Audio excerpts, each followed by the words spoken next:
Bonjour à tous et bienvenue pour ce deuxième module de la série Émile Cioran, Pessimisme, nihilisme et la tentation du néant.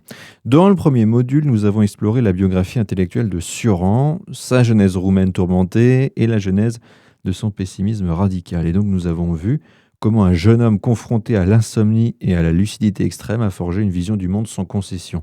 Et donc aujourd'hui, on va se pencher sur un aspect central, souvent sous-estimé de son œuvre, c'est le style. Puisque Cioran n'est pas seulement un penseur du désespoir, c'est aussi un maître de la forme brève. L'aphorisme chez lui n'est pas un simple procédé littéraire, mais plutôt une arme philosophique, une méthode de pensée et une forme de résistance contre tous les systèmes. Et donc on va commencer par dire que Cioran appartient à une lignée de penseurs qui se méfient profondément des grands systèmes philosophiques. Il rejette par exemple Hegel ou encore Heidegger et mène même une grande partie de la tradition métaphysique occidentale. Parce que pour lui, le système, eh bien, c'est une forme de mensonge. Construire un système, c'est prétendre saisir la totalité du réel, ordonner le chaos de l'existence et donner un sens à ce qui n'en a pas. Et c'est une entreprise orgueilleuse et, selon lui, profondément naïve. Il écrit d'ailleurs dans Syllogisme de l'amertume, je cite, « Tout système est une entreprise de consolation ». Alors, oui, le système rassure, il offre une explication globale, une cohérence artificielle. Or, Cioran, lui, veut précisément l'inverse. Il veut rester dans la confort de la contradiction, dans la fragmentation de l'expérience et dans la lucidité sans issue. Et donc, le système est une fuite devant l'absurde. L'aphorisme, lui, est une confrontation directe avec lui. C'est d'ailleurs pourquoi Cioran choisit délibérément la forme brève. Il ne construit pas une doctrine, mais il la mine de l'intérieur, fragment par fragment. Et donc, on va définir et mettre en perspective les différentes caractéristiques de l'aphorisme, puisque qu'est-ce qu'un aphorisme ? Eh bien, l'aphorisme, tout simplement, c'est une forme littéraire et philosophique extrêmement concise qui exprime une vérité générale, souvent paradoxale d'ailleurs, sous une forme frappante et mémorable.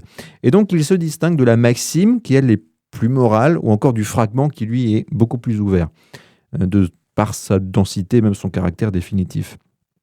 Et donc, quelles sont les caractéristiques principales de l'aphorisme ? Tout d'abord, nous avons la brièveté, puisque un aphorisme tient en une ou deux phrases maximum. Il y a le paradoxe, puisqu'il dit souvent le contraire de ce qu'on attend. Il y a l'ironie, une forme de distance, d'autodérision, de sarcasme, une forme également d'universalité, puisqu'il prétend énoncer une vérité sur la condition humaine. Et enfin, la finition, puisque chaque aphorisme est une petite œuvre achevée. Et chez Cioran, eh bien, l'aphorisme devient une arme de précision. Il ne développe pas, mais il frappe. Et il ne démontre pas, il révèle.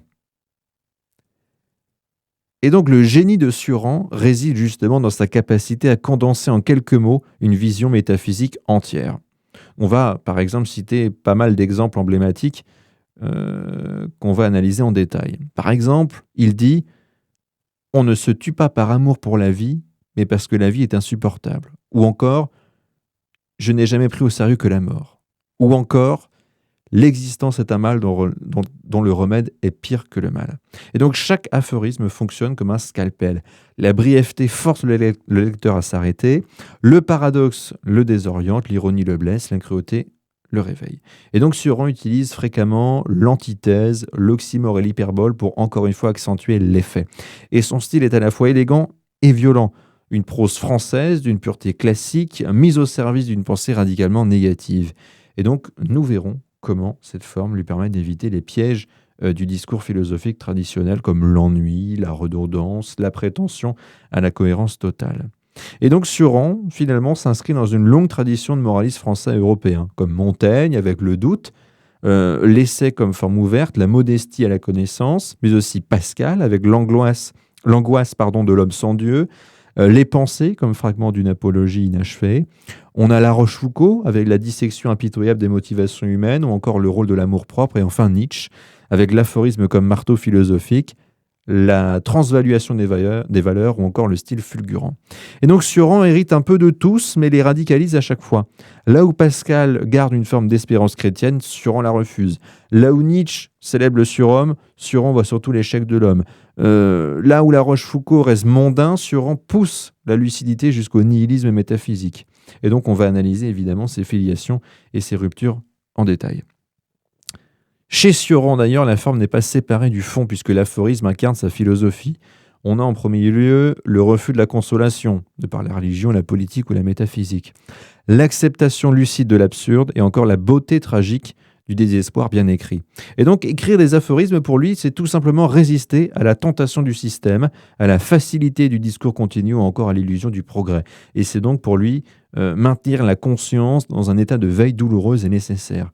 Le style Sioran devient donc une éthique de la lucidité sans complaisance.